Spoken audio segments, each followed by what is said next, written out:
કે શેર સડસડાટ કેમ દોડે છે એના ઘણા કારણો. એક કારણ તો એ છે કે માંગ અને પુરવઠો. મિત્રો, જે શેરમાં માંગ વધી જાય, લોકોની નજરમાં આવી જાય, ઓપરેટરો દોડાવવા મળે, એ પણ ખરીદવા મળે, પબ્લિકની નજરમાં આવે, પબ્લિક ખરીદે, તો ખરીદવાવાળા વધી જાય, વેચવાવાળા શેરને પકડી રાખે. તો ખરીદવાવાળાને કોઈ પણ ભોગે ખરીદવો હોય, સર્કિટમાંય ખરીદવો હોય, તો એ કંપની દોડવા મળે. લોઅર સર્કિટમાં શું થાય કે બધા વેચવા આવી જાય, લેવાવાળો કોઈ હોય જ નહીં, તો એ લોઅર સર્કિટ લાગે. એ તો તમે સમજતા છો. પછી ધવલ પટેલ, આઈપીએલ શેર લેવાય? આઈપીએલ એટલે મીન્સ કે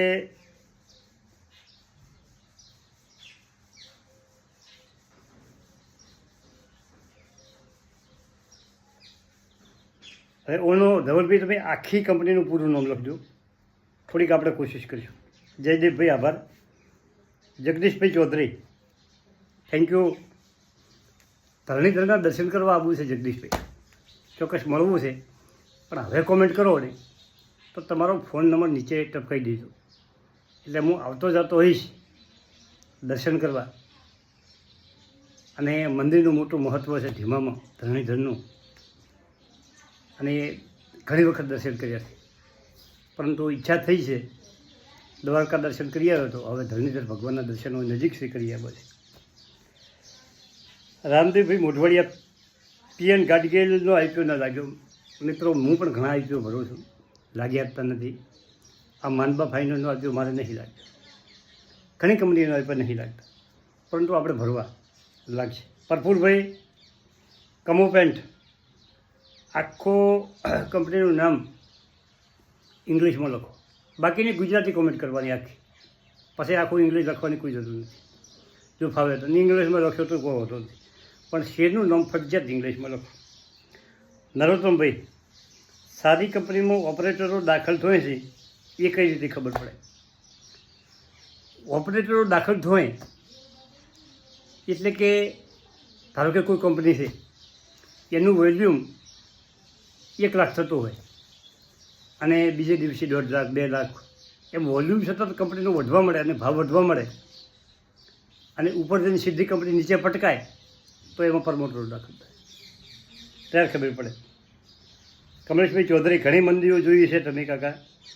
કમલેશભાઈ, 2008 પહેલાંથી આપણે શેર બજારમાં સક્રિય છીએ, પરંતુ વચ્ચે 10 વર્ષ આપણે શેર બજારનું કામ ઠપ કરી દીધું, અને એ મારા શેર બજારના અનુભવના મેં આખો વિડીયો બનાવ્યો છે. જોજો જો તમને જે મળી જાય તો. પછી હવે એક આ કાકાનું નામ, ભાઈનું નામ વંચાતું નથી, DOMTO આવું નામ છે, પણ ખૂબ કોમેન્ટો કરી છે અને કોમેન્ટો સર્ચ કરી છે.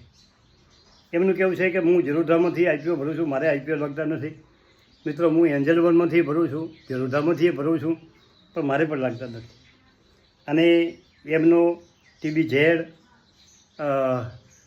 પછી કલ્યાણ જ્વેલર્સની વિશેની ખૂબ કોમેન્ટો કરી કે TBZ કે મારી નજરમાં હતો, ખરું બધું.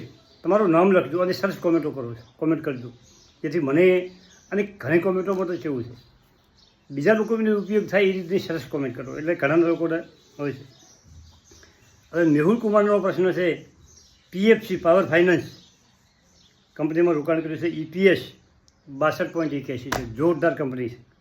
રોકાણ કર્યું હોય તો જાળવી રાખજો. PA 7.8 છે, સેક્ટરના PAથી અડધો સેક્ટરનો PA હોલ છે, ફેસ વેલ્યુ 10 છે. પ્રમોટરનું હોલ્ડિંગ 56% ભારત સરકાર, 70% FIC, 70% DI અને 9% પબ્લિકનું હોલ્ડિંગ છે. વિડીયો ખૂબ મોટો થઈ ગયો છે, અને હવે બીજો વિડીયો પણ કોમેન્ટરનો બનાવવો છે. હજી કોમેન્ટરોને ઘણા મિત્રોની કોમેન્ટો બાકી રહી ગઈ. કોમેન્ટ ફર્સ્ટ ક્લાસ કરો. જો પેલું નામ તમારું વંચાયું ના હોય તો નીચે નામ લખો. 2-3 મિત્રો લઈ જોયું છે કે જયદીપભાઈ ને પોતે નીચે નામ લખ્યું છે, સરસ કોમેન્ટો કરી છે, અને શેરનું નામ આખું અંગ્રેજીમાં લખો.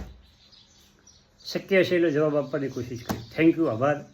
કેતનભાઈ, સુરેશભાઈ, યોગેશભાઈ, જગદીશભાઈ, હવે તો ઘણા મિત્રોના નામ મોઢે થઈ ગયા.